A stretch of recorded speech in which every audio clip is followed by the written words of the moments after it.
तो मध्य प्रदेश की 230 सीटों पर वोटिंग खत्म हो गई है और केंद्रीय मंत्री ज्योतिरादित्य सिंधिया जी इस वक्त लाइव हमारे साथ जुड़ रहे हैं। ज्योतिरादित्य जी, मुझे लगता है कि अब पूरे आपके राजनीतिक सफर में क्या आप मध्य प्रदेश के इन चुनावों को अपने सबसे बड़े इम्तिहान के तौर पर देख रहे हैं, क्योंकि बीजेपी में शामिल होने के बाद, कई विधायकों को अपने साथ ले जाने के बाद, ये वो एग्जाम है जिसमें पूरे मध्य प्रदेश में तो है, लेकिन जो 34 सीटें संभल ग्वालियर इलाके की हैं, वहां पर आपका सबसे बड़ा एग्जाम जिसमें आज जनता ने वोट कर दिया है। अंजना, हर एक चुनाव एक चुनौती होती है। हर एक चुनाव को संघर्षपूर्ण तरीके से व्यक्ति को लेना है। एक चुनाव हो या दूसरा चुनाव हो या तीसरा चुनाव हो, मैंने सदैव 2002 में मैं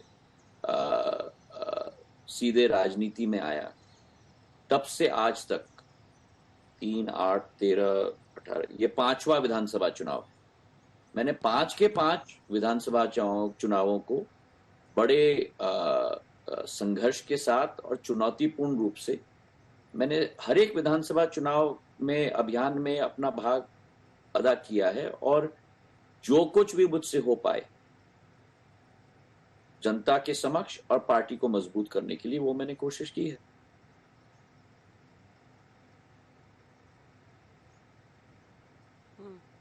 दतिया में मध्य प्रदेश में ही चुनावी प्रचार प्रियंका गांधी कर रही थी। उन्होंने कई मुद्दों पर 3-4 तो ऐसे उन्होंने हमले आप पर किए हैं, एक एक करके गिनाऊं तो मैं चाह रही थी कि आप उसका जवाब दें, क्योंकि आज उन्होंने फिर आज तक से बातचीत की है।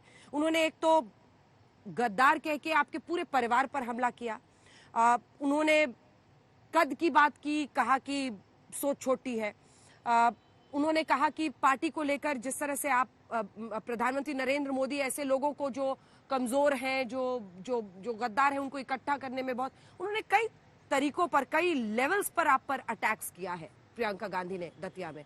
कैसे जवाब देंगे आप? उसका जवाब मैंने ऑलरेडी दे दिया है। अगर आप मेरे ट्विटर हैंडल को देखें तो उसमें मैंने स्पष्ट रूप से उसका जवाब उनको दे दिया है।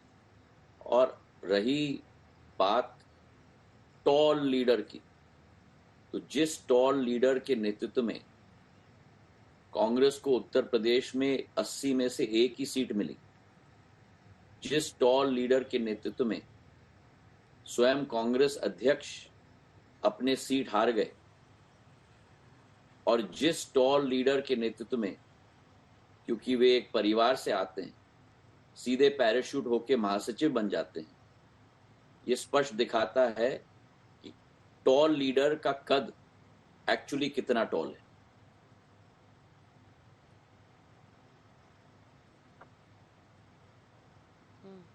लेकिन आपने अपने ट्वीट पर, चूंकि आपने ट्विटर की याद दिलाई, तो आपने अपने ट्वीट में पूरे गांधी फैमिली के हिस्ट्री को, आज उन्होंने यही कहा है, आज तक से एक्सक्लूसिव बातचीत में ज्योतिरादित्य जी, उन्होंने यही कहा है कि मेरे परिवार को तो ये लोग सुबह से लेकर रात तक गाली देते रहते हैं, सार्वजनिक जीवन में है तो ये सब सुनना ही पड़ेगा, ये उन्होंने कहा है, क्योंकि आपने अपने ट्वीट में इमरजेंसी तक का जिक्र किया है। जैसे करनी वैसे भरनी।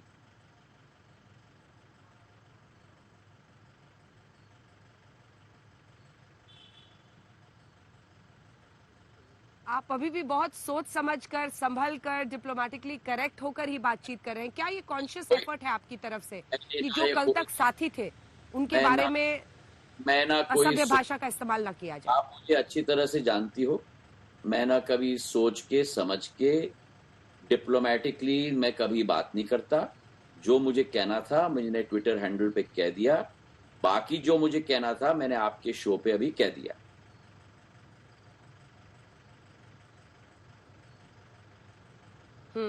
लेकिन क्या आपको लगता है कि इलेक्शंस, ये वाले इलेक्शंस, चूंकि एमपी में आपके हटने से एक बड़ा झटका लगा है, प्रियंका गांधी ज्यादा ही पर्सनल हो गई हैं, यूपी में वो काम कर रही थी और यूपी पर आपने सीधी टिप्पणी की है, इसलिए ये पूरा आप दोनों की लड़ाई एकदम पर्सनल हो गई है? अब किसने की पर्सनल, आप उनसे ही पूछिए।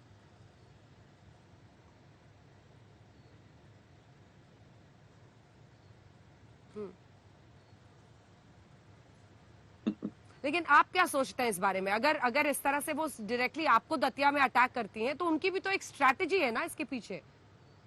उनकी भी तो एक स्ट्रैटेजी है, वो हिट करना चाहती हैं क्योंकि आप करें ना, बीजेपी में चले गए हैं। करें ना। तो मैंने भी जवाब दे दिया ना।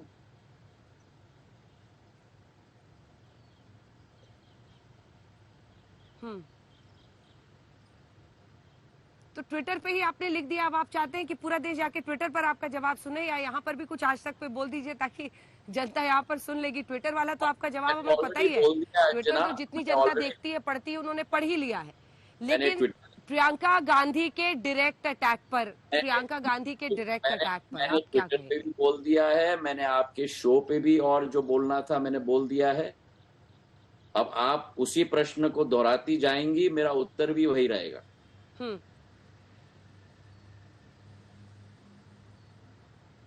ठीक है, मध्य प्रदेश के चुनावों पर आते हैं। सीएम का फेस प्रोजेक्ट नहीं कर रही है बीजेपी, तो क्या हम लोग माने ज्योतिरादित्य, आप भी, हालांकि आपने कहा है कि मैं सीएम की रेस में नहीं हूं, लेकिन ऑप्शंस तो बीजेपी देख रही है ना। अगर वहां पर बहुत सारे चेहरों को उतारा जा रहा है तो एक ऑप्शन तो आप भी हैं। मैंने स्पष्ट कह दिया है, बारंबार कह दिया है, मैं 2013 में भी सीएम के रेस में नहीं था, 2018 में भी नहीं था, और आज भी मैं नहीं हूं। मैं कुर्सी के रेस में कभी नहीं था, ना हूं, ना हूंगा। मेरे पूज्य पिताजी भी कभी भी कुर्सी के रेस में नहीं थे। मेरी आजी अम्मा भी कभी कुर्सी के रेस में नहीं थी। सिंधिया परिवार का लक्ष्य कुर्सी नहीं है। सिंधिया परिवार का लक्ष्य सेवा, विकास और प्रगति है। हाँ, उस रेस में मैं जरूर हूं। क्षेत्र में, प्रदेश में, देश में जो भी मेरा रोल हो, प्रगति लाना, विकास लाना, नई सोच लाना, टाइम लाइन के आधार पर योजनाओं का क्रियान्वयन करना, उस रेस में मैं जरूर हूं। और उसमें मैं कोई कमी ना बर्दाश्त करता हूं, और नई नई सोच के साथ कुछ न कुछ नया लाने की हर वक्त कोशिश करता हूं।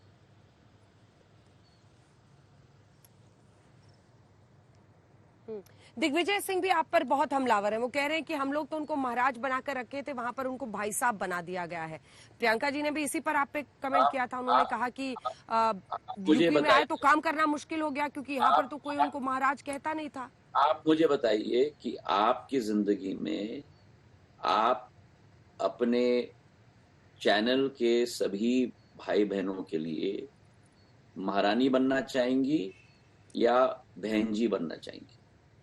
आपको ज्यादा क्या अच्छा लगेगा?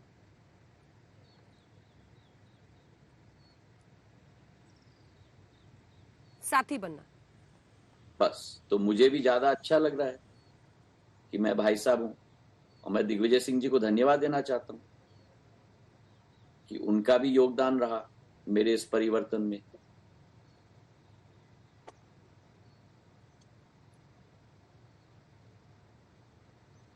और किस किस का योगदान रहा परिवर्तन में? ये जो आपका परिवर्तन हुआ पूरा महाराज से भाई साहब बनने का, उसमें किस किस का योगदान रहा? दिग्विजय सिंह का तो आपने नाम ले लिया। हाँ, दिग्विजय, मैंने कहा ना, मैं उनको धन्यवाद देना चाहता हूं क्योंकि उनका भी योगदान रहा।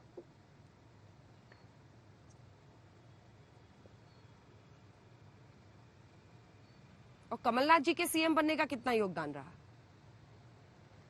देखिए, मैंने आपको कह दिया ना अंजना जी, मैं कभी सीएम के रेस में नहीं था। जिस दिन कांग्रेस पार्टी ने निर्णय लिया था कि कमलनाथ जी सीएम बनेंगे, मैंने एक सेकंड के अंदर कहा कि जरूर बनाएं, अभी बनाएं, मैं जाके अभी अनाउंस करूंगा। मैंने ना एक सेकंड लिया, ना एक मिनट लिया।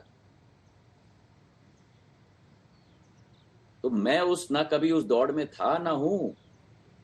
अगर मैंने 5 दिन अच्छा, झगड़ा किया होता, मैंने अपना हट बनाया होता, अपने विधायकों को इकट्ठा किया होता, तब आप ये कह सकती हैं ना। मैंने तो एक सेकंड के अंदर हाँ कह दिया।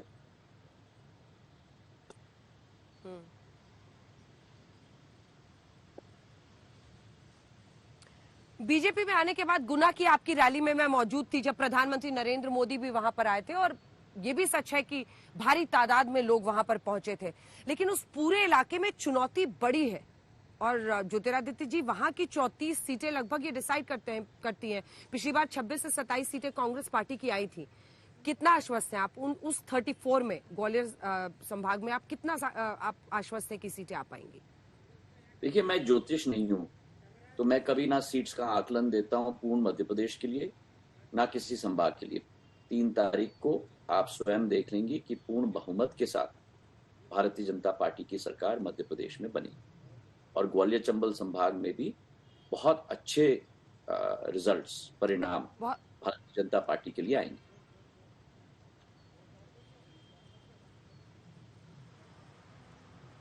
ठीक है, उस दिन भी जरूर आप इंटरव्यू दीजिएगा आज तक पर, और कोशिश होगी हमारी कि हल्ला बोल में उस दिन भी आप आएं और नतीजों वाले दिन आज तक के दर्शकों से 3 दिसंबर को जरूर बात करें। बहुत बहुत धन्यवाद आपका ज्योतिरादित्य सिंधिया जी, केंद्रीय मंत्री, हमारे साथ जुड़ने के लिए। और आपने जब जब हमें बुलाया है तब तब हम उपस्थित हुए।